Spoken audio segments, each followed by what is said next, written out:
Bonjour à tous et à toutes. Qu'est-ce qui fait que certains vendeurs et vendeuses sont meilleurs que d'autres?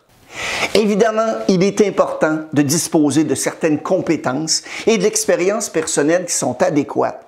Mais être en mesure de convertir systématiquement les leads pour conclure des affaires et de figurer aussi parmi les meilleurs vendeurs et vendeuses de votre entreprise ou de votre région, ça exige beaucoup plus que des compétences et de l'expérience. Mon nom est Mario Loubier, dans le but de vous aider à améliorer vos performances, soit dans le domaine de la vente, l'expérience client ou bien du leadership.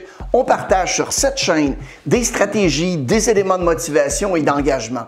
Parce que les émotions mènent les décisions. Vous pouvez aussi évidemment vous abonner à notre chaîne et obtenir gratuitement au moins une vidéo par semaine. Pour les entreprises, on est accrédité à Emploi Québec dans le cadre de la loi sur la formation. Les détails se trouvent juste en bas dans la fiche description. Évidemment, vous pouvez aussi écouter cette vidéo en podcast en cliquant sur les liens dans la fiche description au bas de l'écran. Au cours des dernières années, vous savez, il y a de nombreuses recherches scientifiques qui ont été menées sur la façon dont le cerveau humain fait des choix et sur les facteurs qui peuvent influencer ce qu'on dit et ce que l'on fait, y compris de la façon qu'on achète.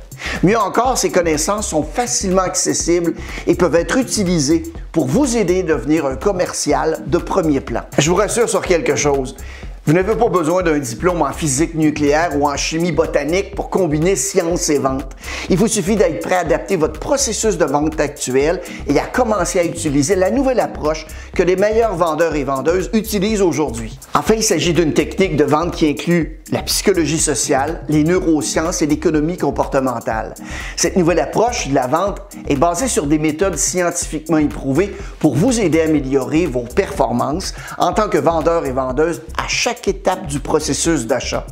Alors que la plupart des meilleures pratiques de vente B2B ou B2C vont se concentrer sur les vendeurs eux-mêmes, la vente basée sur la science se concentre sur la partie la plus importante de tout processus de vente, soit évidemment l'acheteur. La vente basée sur la science utilise la recherche scientifique pour comprendre ce qui se passe dans le cerveau humain des acheteurs et comment leur cerveau peut être influencé. Si vous commencez à vendre d'une manière qui, par exemple, correspond à la façon dont le cerveau est câblé pour faire des achats, évidemment, vous allez stimuler vos ventes. Mais soyons clairs sur un point, on ne parle pas ici de tour de Jedi. Tu dois sentir la force autour de toi. Il s'agit donc d'appliquer des décennies de recherche à votre processus de vente pour vous aider à augmenter vos ventes. Et pour vous aider à vous lancer dans la vente fondée sur la science, on a donc dressé une liste d'une vingtaine de techniques de vente fondées sur la science qui sont d'après nous les plus pertinentes que vous pouvez utiliser dès aujourd'hui. Donc, plongeons dans le vif du sujet. Je sais très bien que c'est une évidence, mais est-ce que vous dites du mal de vos concurrents? Si c'est le cas, c'est le temps d'arrêter. Parce que dire du mal des autres personnes ou entreprises entraîne un phénomène qui est appelé le transfert spontané de traits. Le cerveau fonctionne de manière à associer les ragots ou la négativité à la personne qui parle. Donc, si vous dites quelque chose de négatif sur un concurrent à un acheteur, son cerveau vous attribue ces traits négatifs. La science montre que lorsque vous dites du mal de vos concurrents, ces traits vous sont transférés directement dans l'esprit de l'acheteur. En tant que vendeur et vendeuse, je suis sûr que vous réfléchissez bien aux mots que vous utilisez. Mais quelle attention est-ce que vous portez à votre langage corporel? Il y a plusieurs études qui ont conclu qu'une communication non verbale efficace est essentielle pour façonner le comportement de vos acheteurs. En fait, une étude qui est présentée par Vanessa Van Edwards s'est intéressée à des vendeurs et vendeuses qui n'avaient reçu qu'une seule formation sur l'utilisation de leur langage corporel pour renforcer leurs messages verbaux. L'étude a révélé que les vendeurs qui utilisent un langage corporel efficace ont augmenté leur chiffre d'affaires, tenez-vous bien, de 56%. Je vous donne d'ailleurs quelques trucs rapides. Gardez un contact visuel avec vos prospects et vos clients tout au long de l'interaction commerciale. Et surtout, assurez-vous que votre expression faciale est calme et détendue.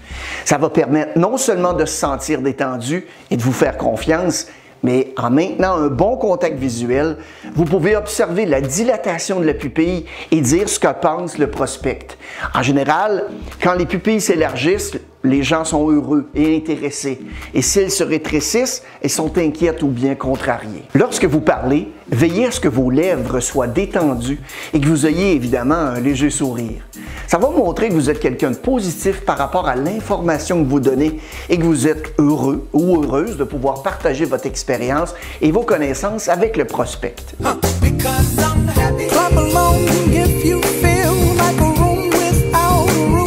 Les bras maintenant et le torse.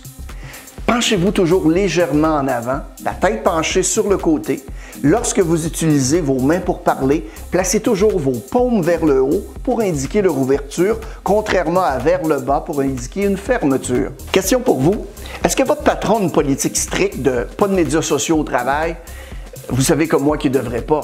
Lorsque les médias sociaux sont utilisés correctement, ça peut devenir un des outils de vente très efficaces. On ne parle pas ici de regarder des vidéos de chats.